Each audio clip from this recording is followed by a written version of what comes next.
Let's bow in again.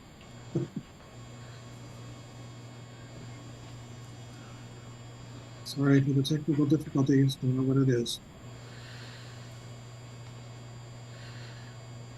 So welcome to the Buddhist Path of Awakening, a course.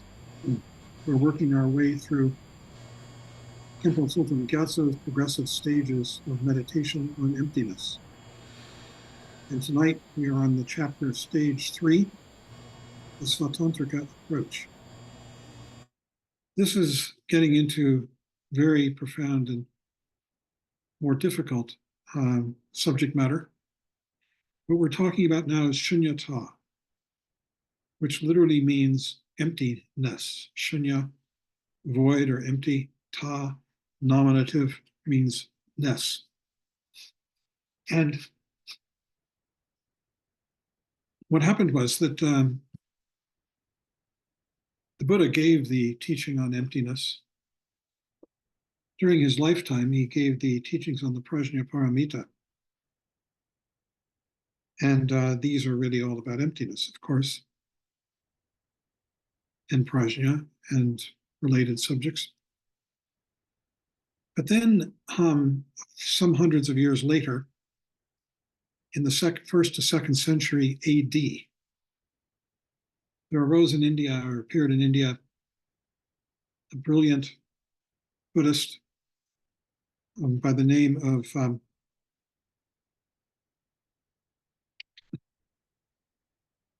Michael, help me, what's his name? Nagarjuna? Yeah, Nagarjuna, sorry. Nagarjuna. And he developed a system to rationalize and explain the teachings that are contained in the Prajnaparamita teachings. Those teachings are called Shunyavada, meaning the doctrine of emptiness. And he came up with a series of explanations which were called Madhyamaka, which means the middle way between the idea of existence on the one hand and non-existence on the other, assertion and denial, right in the middle, having nothing to do with concept. Complete, pure, you might say, perception, awareness of reality. And that was in the second century, first to second century AD. And after him, it continued to develop the Madhyamaka. And he had some followers. So he wrote a famous text called the Mula Madhyamaka Karikas, which means Karikas means verses. Mula means root. And so these are the root verses on the Madhyamaka, the middle way. And that was Nagarjuna's work. And he had a disciple, Buddhapalita, who wrote a commentary on this text. And then another contemporary of Buddhapalita named Bhavaviveka criticized Buddhapalita's understanding and established his own system, again based on these verses, the Karikas. And that was called Svatantrika Madhyamaka, which is what we're talking about tonight. And then finally, they're talking about the main figures in this lineage. Chandrakirtiya was a follower of Buddhapalita, defended him in a treatise arguing against Bhavaviveka's critique, and he became the founder of the Prasangika Madhyamaka, which is what we're going to be looking at next week, the Prasangika Madhyamaka movement. So, the Madhyamaka divided itself into two main streams, what was called Rangtong and Zhentong. We will get to Zhentong last in this book. Rangtong means empty of self, means it has nothing has any true being in and of itself. And the purpose of this is to establish the emptiness of the self-nature, the svabhava, of all phenomena. All phenomena means all dharmas. So what does this mean in a little bit more? The self-nature, the idea of self-nature is that we attribute to the things of our lives three main qualities.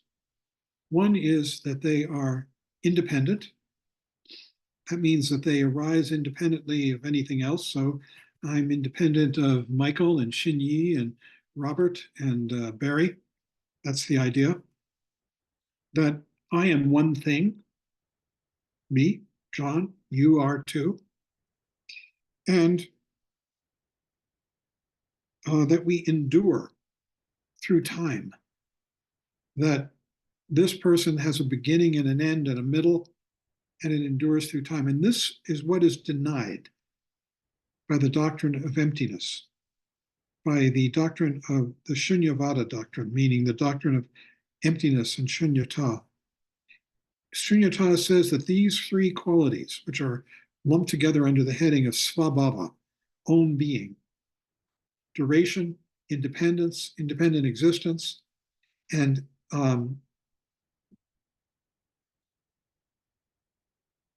being partless, do not exist. They are imaginary. That nothing is independent. Everything is in a matrix of dependence on everything else. Everything is constantly disappearing, instant by instant. Nothing endures. And everything is multiple. That there's this skin, this nose, these eyes, this hair, this voice. Everything has parts. This is what Madhyamaka asserts. And there are two types of Madhyamaka, Rangtong, which means empty of self, and Prasangika, which we're going to come to next week, which has to do with arguments. So we have previously discussed Chittamatra, mind only. And the idea there, again, you see all of this is coming towards the idea of non-duality, not two, that things have no true existence. In the Chittamatra approach, the mind-only approach, they put forward the notion that everything is mind. And these things that we see, the objects like this skin and flesh and the computer screen that you're looking at and the sound of this voice. Sorry.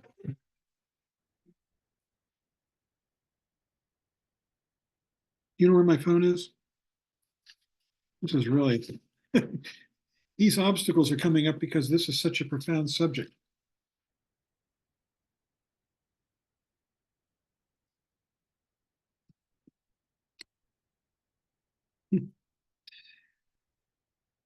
Well, that was your phone,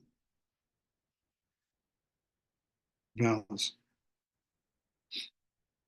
So the mind-only approach says that all of this that we're sitting here in the midst of is mind, and that the different aspects of it, like flesh, sound, taste, all the five senses, and thoughts, are just aspects of mind. Just like on a computer screen, that you see all of these things coming and going, like this hand gesture, but it has no true existence. It's just an appearing in the middle of this knowingness, this screen. And so that's what the Chittamatrans are saying about all of life, that we live in the middle of sort of a giant three-dimensional or maybe four-dimensional computer screen in which everything, the five senses and the objects of mind, are arising and passing away and have no true existence. They're just appearances on the screen. In this regard, the Yogacharans posited three essential natures: the imaginary nature, the parikalpita, the dependent nature, the paratantra, and the truly existent nature, the parinishpana. The parikalpita, the imaginary nature, has to do with the fact that we attach labels, names, to all of these events. And these labels and names are purely conceptual. They have no real existence. So when you talk about John blowing his nose, it's just a bunch of words. The reality is in front of you, but the words themselves are parikalpita, and we might have a judgment about the phenomena that we're seeing, good, bad, indifferent. All of that is part of the imaginary nature. And we wind up, especially as confused beings, living in this world of the imaginary nature, a world of labels, judgments, good and bad, hopes and fears. all of it conceptual. Conceptual overlay on the actual experience. And the actual experience is what's called the dependent nature, Paratantra. The fact that there are rocks and trees and sounds that are loud and soft and all these things.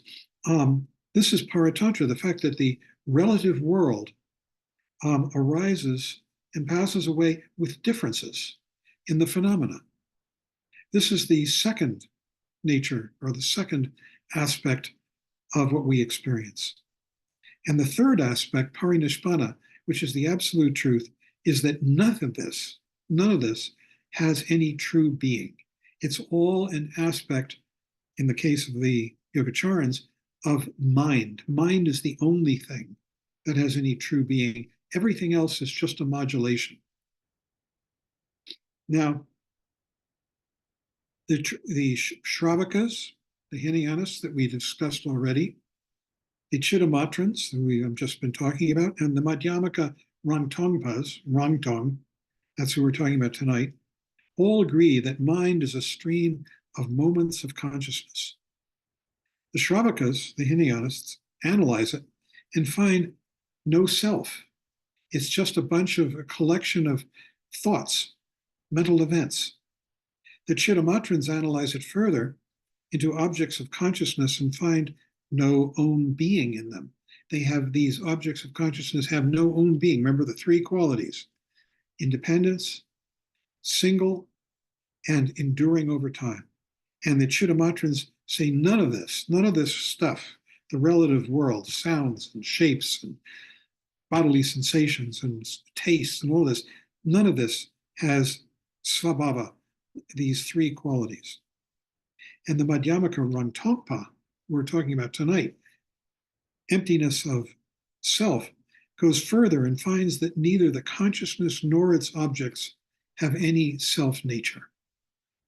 Both of them. So they deny even what the Chittamatrans say, that the consciousness has no self-nature either. It doesn't endure, it's not independent, and it's not one thing. Still, all Madhyamakans agree that the mind appears as a stream of moments of consciousness together with their objects, and that this simple appearance is relative truth, not absolute truth. So we're constantly seeing a changing stream of awareness. Now you're looking at this computer screen, now you're hearing this word, now the next word. It's a constant stream of awareness. But both of the Shravakas and the Chittamatrans think the moment of consciousness of the mind stream. Val, you got to turn off your phone.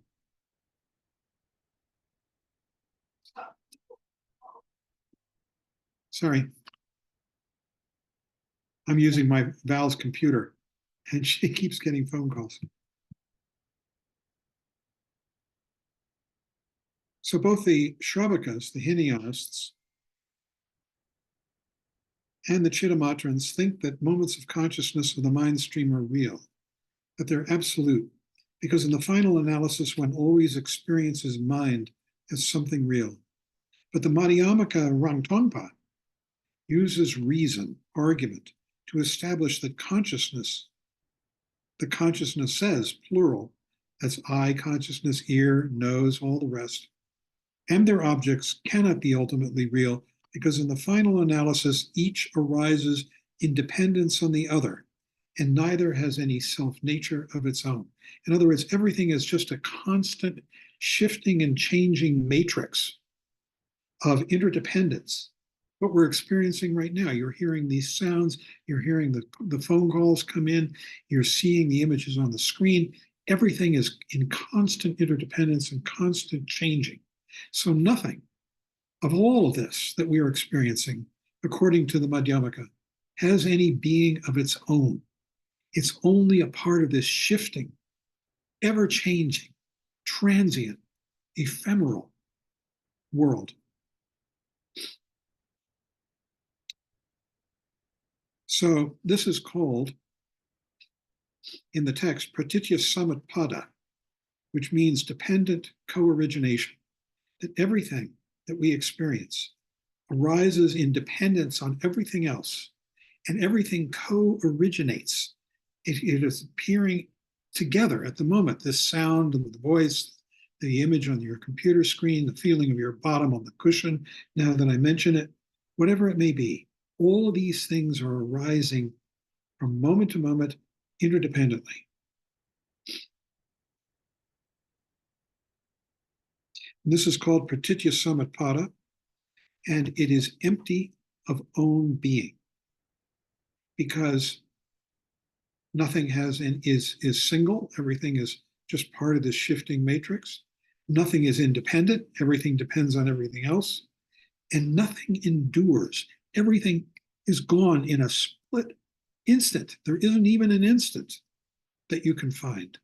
It's already gone. It's a constant arising and passing in which nothing endures for even a split second.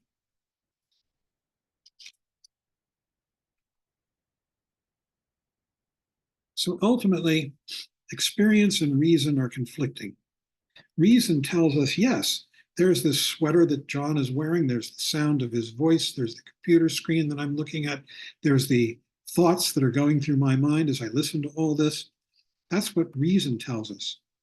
And yet the aim of the Madhyamaka systems is to help the reasoning mind give up its preconceived ideas concerning the nature of the world, that its elements exist. They don't. The Madhyamaka Svatantrikas and the Madhyamaka Prasangikas differ. The Svatantrikas refute the self-nature, the svabhava, of phenomena, the Sanskrit dharmas. Phenomena are the pink of this flesh, the sound of this voice, all of these, and then use further arguments to establish that their true nature is emptiness. The Prasangikas, who we're going to come to next week, only use arguments to refute the self-nature of dharmas, and they don't try to establish the true nature of these events, of all the things that we experience, by reasoning at all. They say that it's beyond reason. So the Svatantrikas are saying that nothing has svabhava. Nothing is separate, independent, lasting. Like a rainbow, that's the image that is given, that appears vividly from coming together of causes and conditions, moisture in the air, the light of the sun, the quality of the wind, but which cannot be found to be other than empty space, even while it is still there, shining. All of this is like that. Everything. In the same way, modern scientists are coming to the same kind of a conclusion as they find smaller and smaller particles of reality, atoms, protons, neutrons, quarks, and I don't know what's beyond that, but they're sort of running out of subatomic particles. And yet, everything remains vividly here in our experience. One has to accept, therefore, that there are the two truths. The relative, which is the truth of blue sweater, pink flesh, sound of the voice, taste of whatever is in your mouth, and the absolute. The relative is how things appear and are named to the non-critical ordinary consciousness. We live in the relative world. And the absolute is the ultimate nature of things that is established through accurate and minute analysis by means of rational mind. This is the Svatantrika view. The relative is merely concepts. The absolute is emptiness, free from concepts. Now these two go together. The relative, the concepts, the stories, the names, the labels, and the absolute, this nature of non-existence. They are in union. And then he gives us the dream example. Nothing in a dream is real, right? It's all imaginary. Nothing has svabhava. Nothing truly exists. Nothing is independent. It's all part of this dream, this mental creation. And nothing is unitary. Everything is part of everything else. A dream fire cannot burn anything. It's not created from the coming together of causes and conditions. It's just a dream. The dream tiger cannot bite. It's just a dream. And yet they produce fear and suffering in the dreamer. This is the same thing that we go through in our lives. We are dreaming. We are dreaming about tigers. We are dreaming about fires. We are dreaming about death. We're dreaming about all kinds of things that can come to us. Illness, loss, loss of lovers, loss of life, loss of health, whatever it might be. We dream about that and we suffer because of it, even though it's a dream. It's just a mental creation. The appearance of these things in the dream is the relative truth. Their absolute reality is emptiness. They don't exist. So this is a metaphor for life, the dream. In the same way, he says, waking life, in waking life, relative phenomena appear and perform functions, and yet, although they seem to have independent, lasting existence of their own, they have no such self-nature. Their ultimate nature is emptiness. And here we are being led into a different way of living in the world, of seeing the world. We are being led into seeing it in the manner of a Buddha, which is devoid of fictions, devoid of dreaming, awake, here and now. The Svatantrikas take to be the final, true, and ultimate teaching of the Buddha that all dharmas are emptiness. All dharmas have, dharma, remember, is an element of existence. The sound of this voice, the feeling of your hand on your cheek, whatever it may be, all of them are empty.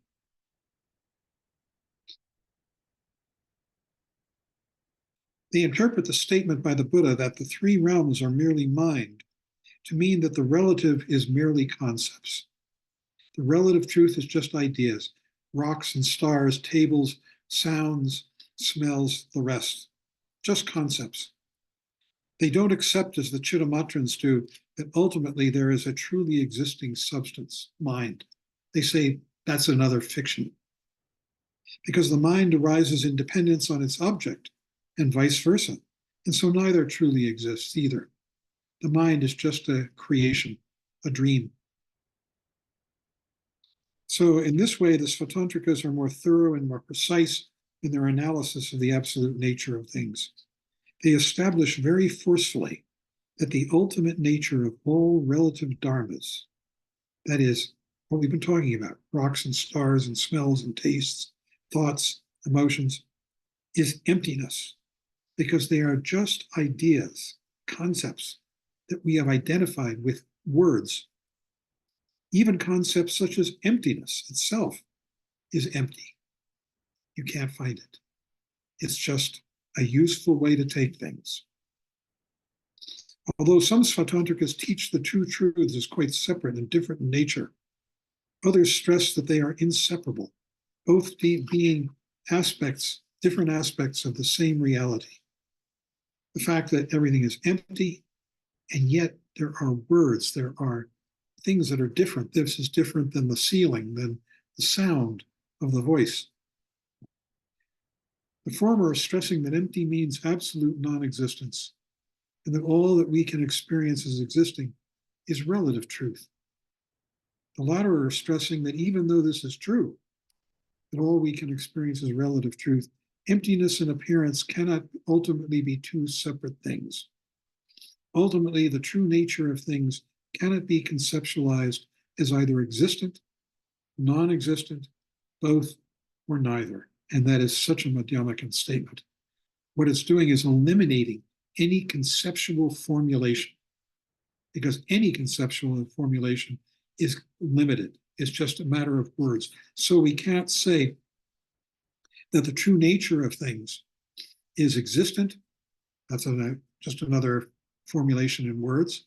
Non-existent, there it is again, both existent and non-existent, or neither existent or non-existent, which eliminates all the possibilities. And he says such a view is very close to the Prasangika view, which we're going to talk about next week.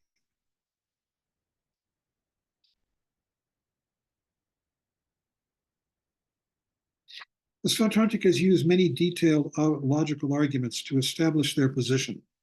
Talks about the methods of investigation, their position, which is the emptiness of all elements of existence. So they examine systematically each element of existence until one reaches the conviction that all, without exception, are empty. And what they're using is the lists that we had in the Hinayana of all of the different dharmas.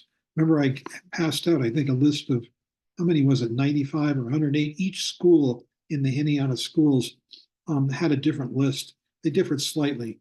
And in fact, there used to be a teacher, Steve Goodman, I think he's passed now, an American, who used to get together a bunch of students and they would come up with their lists. We could do it. We could come up with our list of all of the existent things, the dharmas. So the Prajnaparamita Sutras, they list 108 dharmas. That means they're listing things like the five skandhas. And the five skandhas, the five skandhas consist of the first skandha is avidya, ignorance, that's one.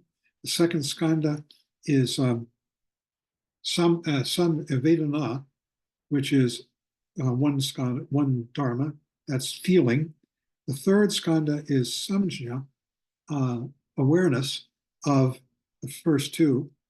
And the fourth skandha is this huge collection of mental events. And the fifth skandha is consciousness, which concludes the six realms. So there are all these different ways of organizing the elements of existence, the dharmas. These are called, the word dharma, I just want to make clear, has many, many meanings in Indian lore. There are pillars, stone pillars all over India, the pillars of Ashoka, that have messages on them, and often they refer to dharma, and often where they're using dharma as meaning a social norm. Sorry, got to get rid of this call. But then we have dharma as meaning teaching, and then finally we have dharma here, and there are many other meanings too, by the way, but in our little world here, as meaning an element of existence. So it could mean the solidity of a rock, the color of a rock, the weight of a rock, the texture of a rock. All of these things are dharmas, elements of experience. And there are many of them. And he talks here about one system, which is the 18 dhatus. And these are the senses, the eye. The mind consciousness of the eye looks through the organ of the eye, which is the eyeball. You might think of it as the eyeball, but it's actually within the eyeball, there is an element that is sensitive to visual input, to sight, to objects of sight. And that's the second element. Then we have the mind, the organ of sight, and then the object of sight, which is an appearance. These three. And the same for the ear. We have the organ, that which hears, the mind, which perceives it, and the sound, three. So with the 18 dhatus, that's the five senses plus mind, each divided into three. The organ, the mind behind the organ, which receives the image, and then the external image itself. And this includes mind itself. Mind has these three aspects. It has mind, it has the organ of mind, and then it has the mental object. So, and you need all three. The mind organ is the moment of consciousness that bears the image of a sense consciousness or a mental object and enables a conceptual consciousness to grasp it. Okay. So what kind of reasoning did Nagarjuna use to establish the emptiness of all dharmas? We could have a class on the karikas. It's kind of fun. The verses, those are the verses on the middle way, the Mula Madhyamaka Karikas. And we could examine the different kinds of arguments. In this chapter, he only talks about one or two arguments. There aren't that many, but there are a number. He gives an example that we think that things are either single or multiple. And the question is, each dharma, each thing that we experience, like the sweater, the texture of the sweater, does it exist as a single thing or is it made up of parts? Anything that exists must be either single or multiple. There's no other possibility. Try and think of one. The hand cannot be single. It could be, or it couldn't be divided, which it can. You can cut off fingers and reduce it to just a lump of flesh. And it can't be multiple because once you've divided the hand into parts, where's the hand? You can't have two exact hands like this. So it's neither single nor multiple. No hand, it has no svabhava. It has no own being because it's not single or multiple.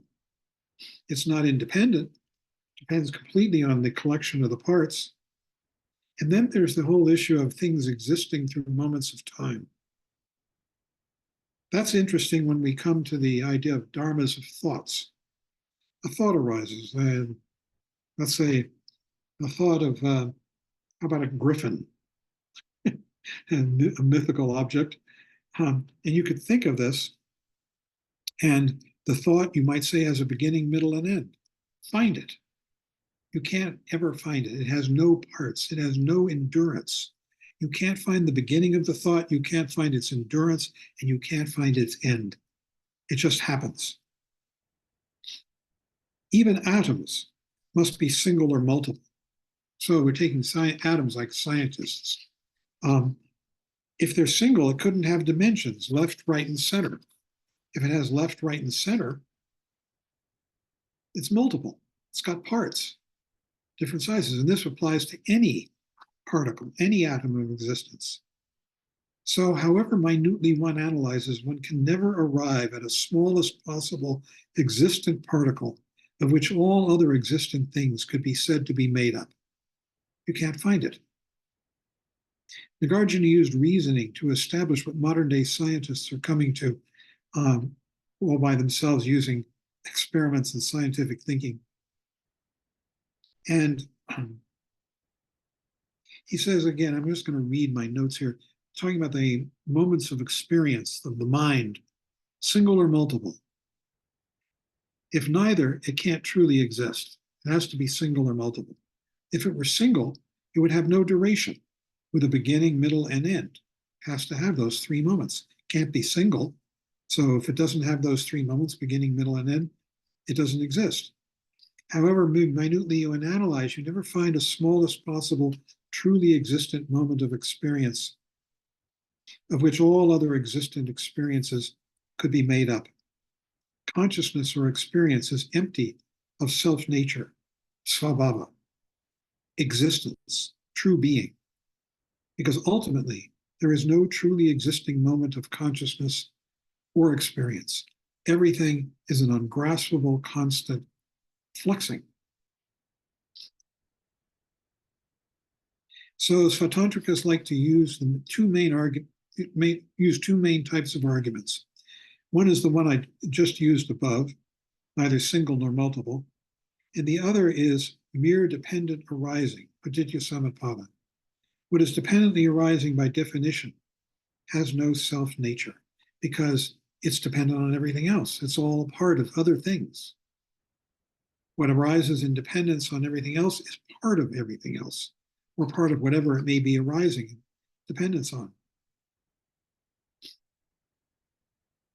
So there are many other arguments. I'll just give you a couple that are kind of fun. Actually, Nagarjuna used intuitively Western logic. And I can't do it tonight, but you can analyze a lot of his arguments into two modern, meaning about 18th or 19th century Western logic rules. One is called modus ponens, and one is called modus tollens. Maybe we do that on another night. But for instance, the person might argue or try to establish a position that things have beginnings and ends, like this talk, like this gesture. So Nagarjuna would say, well, if you assert that that gesture has a beginning, then you must agree that there is a beginning to the beginning. The person that he's arguing with says, yes, there is always a beginning to the beginning. And then Nagarjuna would say, and if you agree to that, then you must agree that there is a beginning to the beginning of the beginning. And you can see where that goes. That's an infinite regress. You never get to the true beginning. That's one type of argument that he uses. Reductio ad absurdum, it was called in modern logical terms, meaning reduction to absurdity. Finally, we come to a discussion of the meditation procedure. In the Chittamatra approach, meditation, what is empty is the mind. It's empty of mind-matter duality, that everything is the same stuff. Call it mind, if you will. Everything is appearing and disappearing and is known, all part of this one mind. In the Svatantrika meditation, all phenomena are empty, inner and outer, mental and physical, outer appearing objects, everything. Everything is empty of svabhava, own nature. It's not independent, it's not one thing, it's part of a matrix of parts. It doesn't endure through time. You can't find the beginning, the middle, and the end. It's a constant fluxing. And it's multiple. Everything is multiple. You can't find just one thing, which is independent.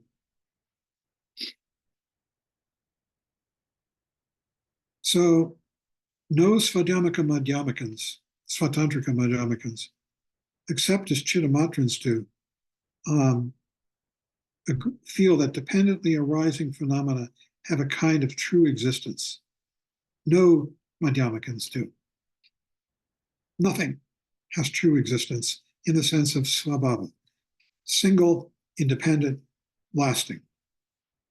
So, and then he closes this chapter by asking us to, in the meditation session, begin by taking refuge, Buddha, the Dharma, the Sangha, arouse bodhicitta, the benefit of all sentient beings, and then, having established certitude by listening, studying, and reflecting, abandon all doubts and rest the mind in its own emptiness, in the emptiness of all phenomena, free from concepts, such as existence, non-existence, and so on, free from the concepts of existence, non-existence, good, bad, blue, green, anything.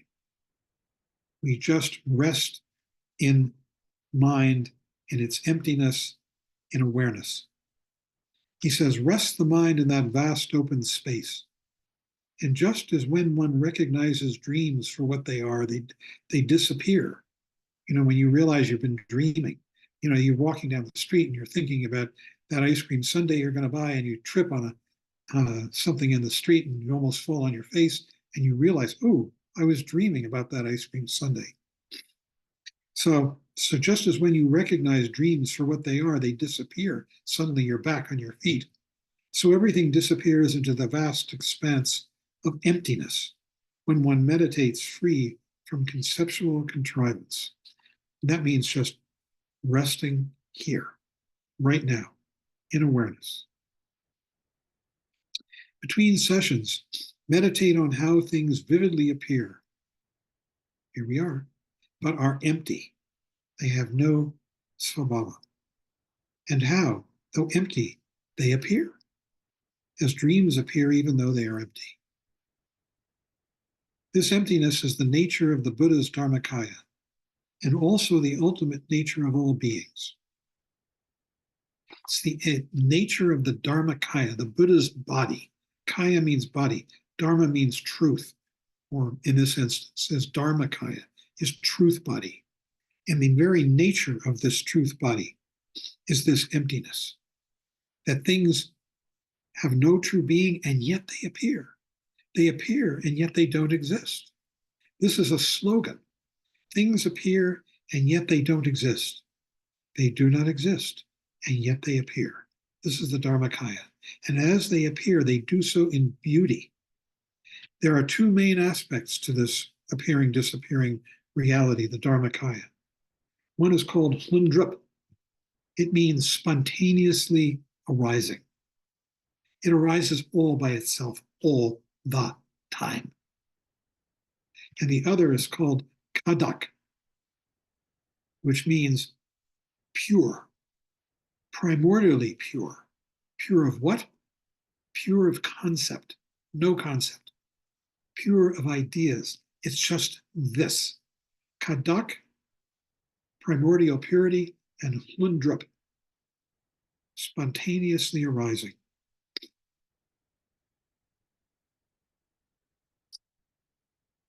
He says, because of this sameness of nature, the Dharmakaya, which is everything, all beings are able to realize the enlightenment of Buddhas and become Buddhas with the power to work forever at the task of liberating all sentient beings.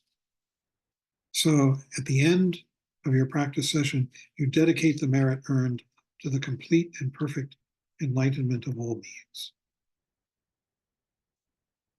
This is where all of this is heading, and more, because within Shunyata, there is more to come. Once we begin to enter the realm of reality, which is what Shunyata is, the non-existence of anything in the way that we thought things existed, then the world changes. And this is what Tantra is all about, Vajrayana. So we can have a discussion.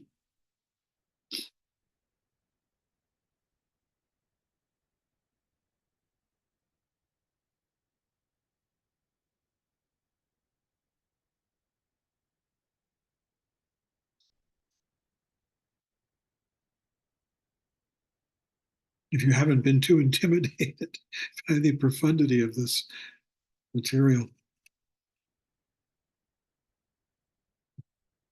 It's really wonderful that we're being introduced to this gift. We have a couple people. Oh, good.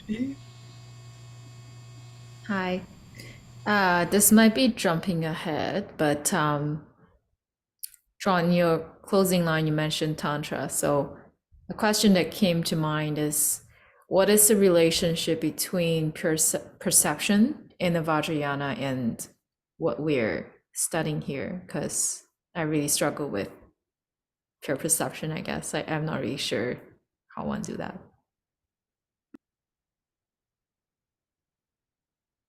Within emptiness, shunyata, absence of concept, right? Just pure, vivid, naked awareness. This world, this phenomenal world, arises more vividly. This is because when we live in the world of filtered through concepts, good and bad, table, chair, you and me, those concepts gray the world out. We see this phenomenal world through those concepts. And they're like wearing sunglasses. Remove the sunglasses, and a very vivid world of color appears. This, in the Vajrayana language, is called, the Sanskrit is pravasvara, the Tibetan is ursel, O with an umlaut, S-E-L, for Romanizing it. It goes hand in hand, hand in glove. It's the flip side of emptiness. The two are in union. We approach emptiness first, but the luminosity of this world comes hard on.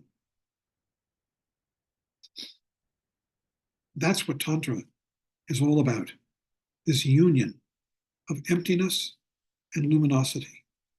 And it's why it's so colorful, so vivid, so strong and powerful.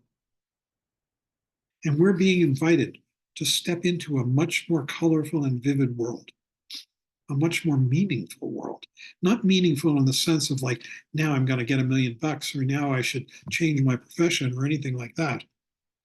Meaningful in the sense that everything is speaking what it is to us when we are open to that. Speaking it very loudly and beautifully and pleasurably. There's a quality of pleasure in this numinosity, in this vividness, which is why Tantra is often called the path of pleasure, which people mistakenly think to mean it's about sex. It's really about the extraordinary beauty of the world when we open our minds and hearts to it. And that's coming. More? Do you? Carolyn, Well, I will aspire to understand that. So I will aspire to understand that. Okay. Where's his name? Carolyn, Thank you. I'm aspiring to understand the use of the word Dharma. Is it different ways of doing things, different categories of doing things, John? I can't wrap my mind around the multiple uses. Well, there are two main uses that we are encountering here.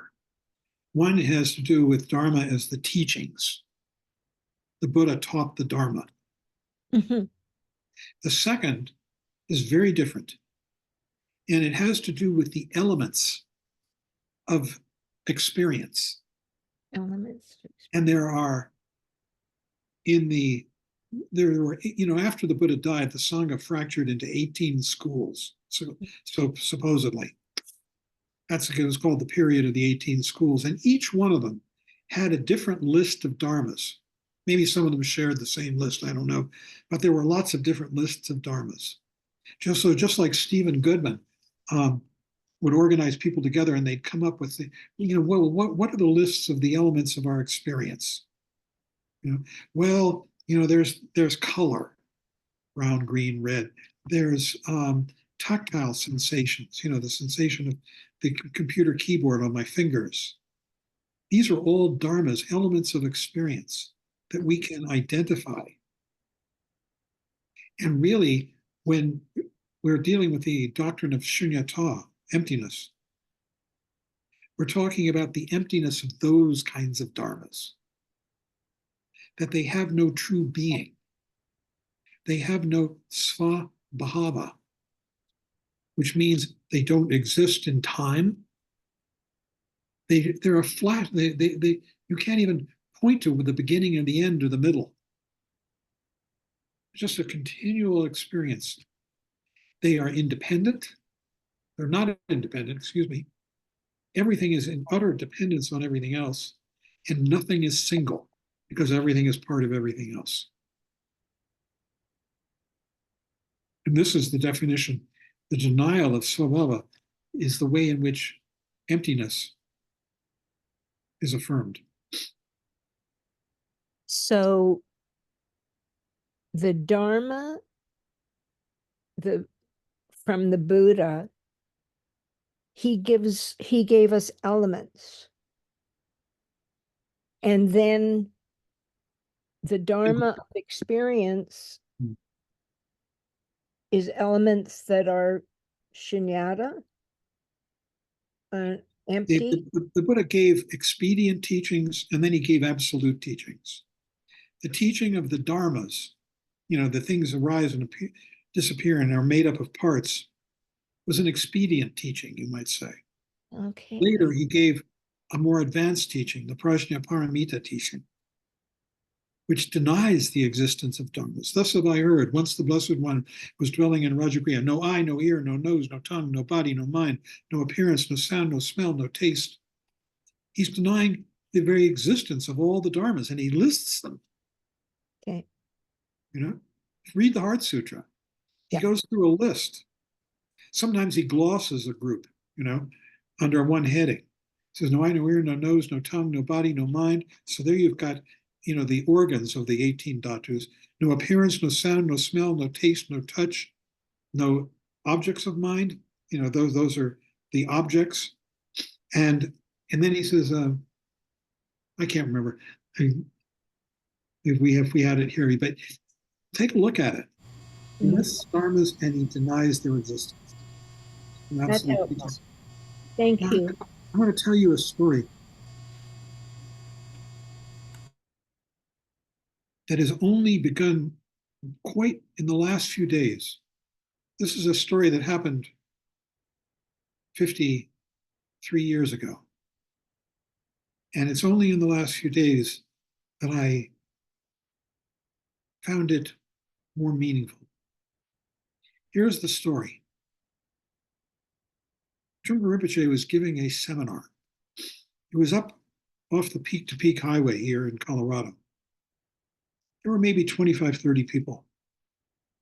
He was sitting in a chair. We were all sitting on cushions. I was probably in the second row or something like that. And someone asked a question during the Q&A. He turned to me and said, "John, you answer that question." I felt a little nervous, but I gave an answer. He said, no, that's not quite good enough. He said, "John, try again." Now I'm getting really nervous.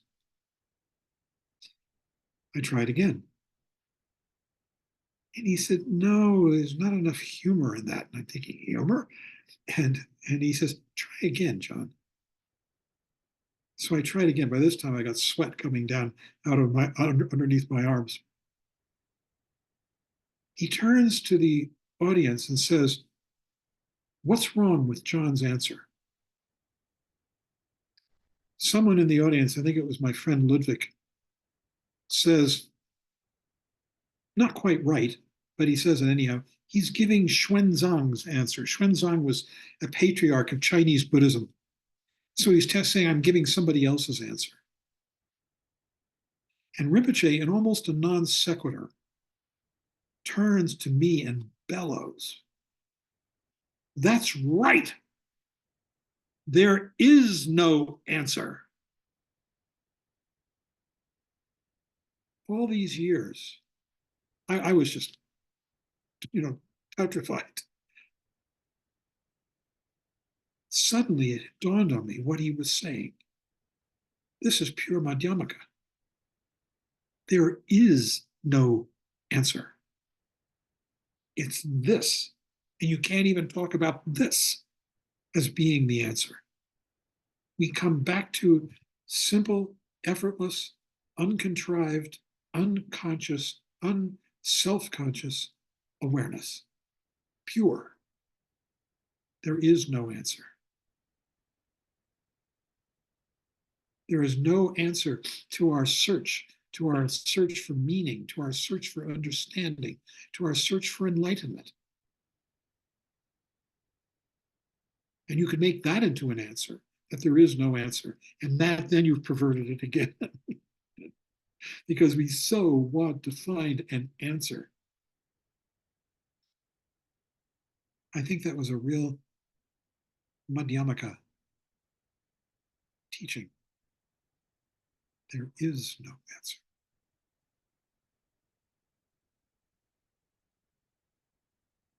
All these years, it just never dawned on me.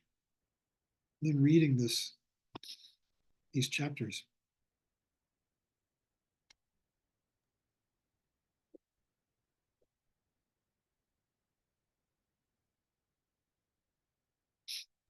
What do you think, Michael? So maybe that's the answer to Shenyi's question about pure perception. What is pure perception? Do you think that was an answer to that question? That there is no answer. There is no answer. That's one way of coming at it.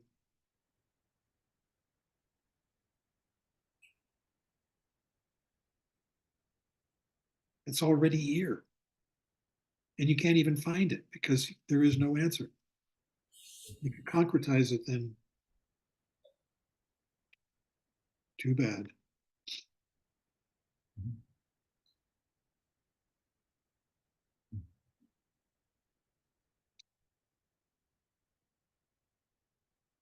I hope this material isn't so profound that it's squelching discussion and questions. We really need to work on this with our minds. Or maybe not. Maybe just give up the answer. You give up the searching. Yeah. But that doesn't mean not to ask questions. Or make complaints. We're open for complaints.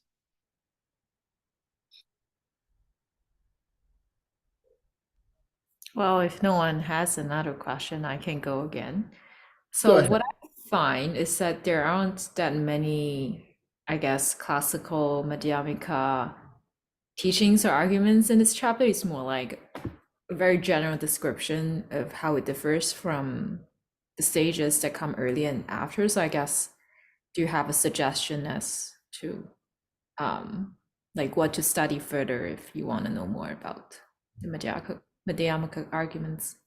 I guess there are lots of materials, but anything more accessible than difficult ones. I don't know, Michael, do you have anything to recommend?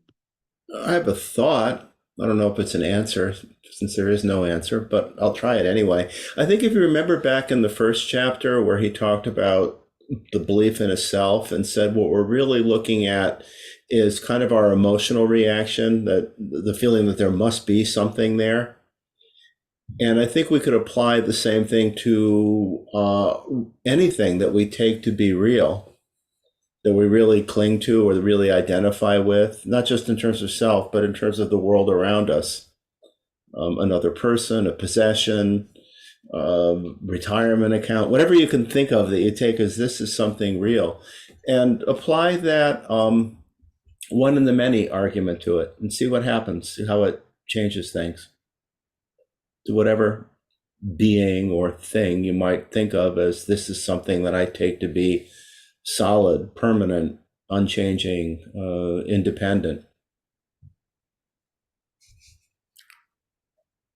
Thanks. I thought you were gonna recommend a book, but maybe that's better.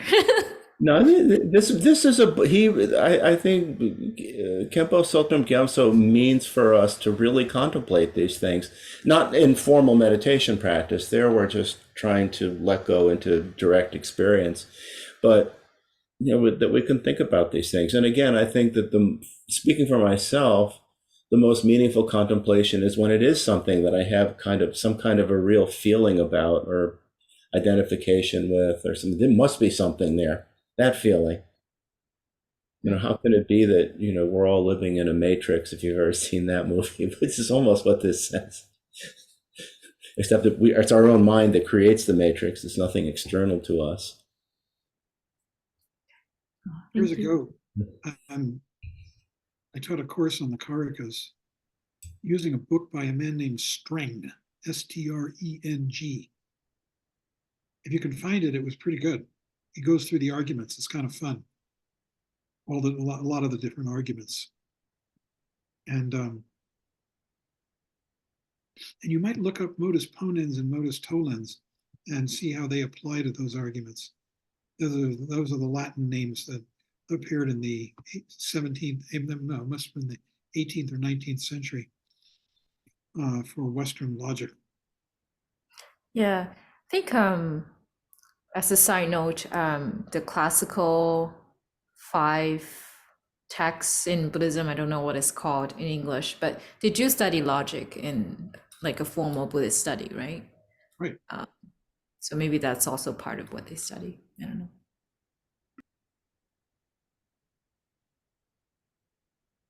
Mark? Hi. Yeah, I think this is all leading us down the road of not looking for the answer, because there is no answer, but experiencing through meditation. Meditation, we're trying to be closer to the moment, and the moment doesn't exist, and yet we feel something special. And maybe it's not an answer, it's an experience. Maybe there is nothing to answer. Anyway, I don't know, but I know meditation's important. I don't know if it, I don't think it'll, I don't know. The experience can be the answer. I don't know. I think you're right. There are experiences that become sort of answers for us. And while we can't hold on to those experiences because an experience is only alive when it's happening and it starts to fade right away, nonetheless, it sends a message and we may find it again.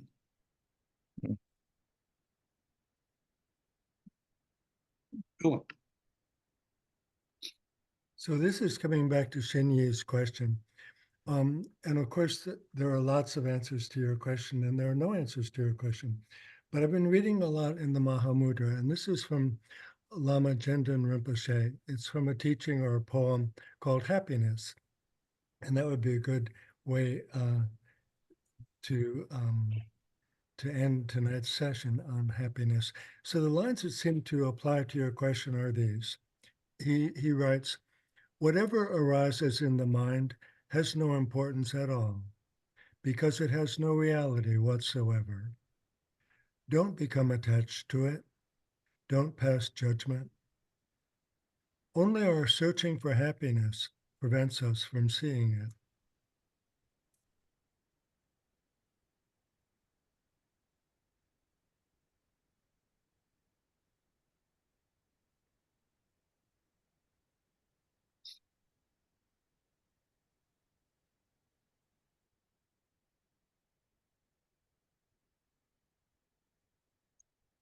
Okay.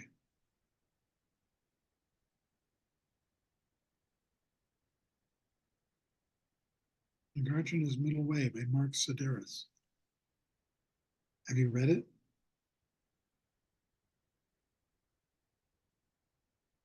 Dan? Yes, and the one by Jay Garfield, the fundamental wisdom of the middle way. Yeah, both clearly laid out and digestible as much as possible, or not digestible, whatever. Empty of indigestion. I really recommend. I found this chapter, I've been finding this book difficult. And what I find more graspable and powerful is the chapter on shunyata and cutting through spiritual materialism. I think I sent it out to everybody, didn't I? The whole book. I really recommend reading it. Trungpa Rinpoche was so lucid and eloquent.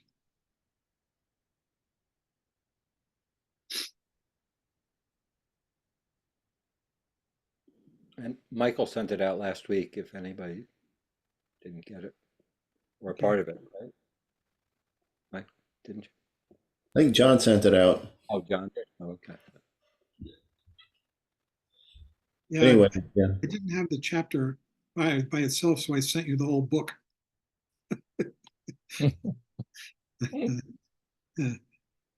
Don't turn me in. Please.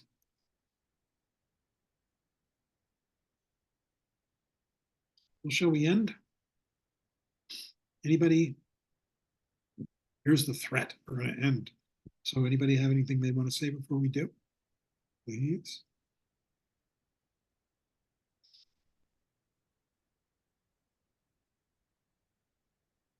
Okay. Who can put up the chance?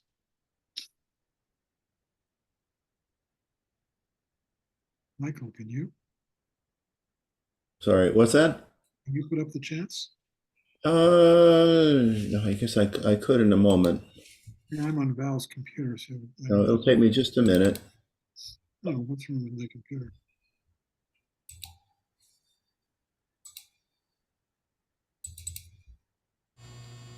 I have it right here. Got it.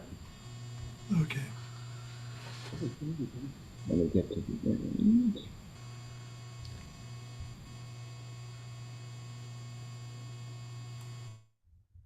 All right, so we'll close with a prayer for peace and by dedicating the merit generated through our practice and study for the benefit of all beings.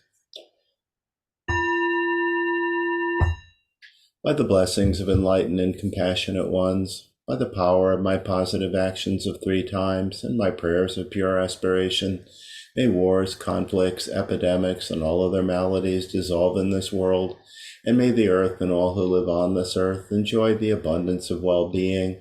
May all learn to live lovingly with each other. By this merit, may all obtain omniscience. May it defeat the enemy, wrongdoing. From the stormy waves of birth, old age, sickness, and death, from the ocean of samsara, may I free all beings. By the confidence of the golden sun of the great East, may the lotus garden of the Rigdon's wisdom bloom. May the dark ignorance of sentient beings be dispelled. May all beings enjoy profound, brilliant glory.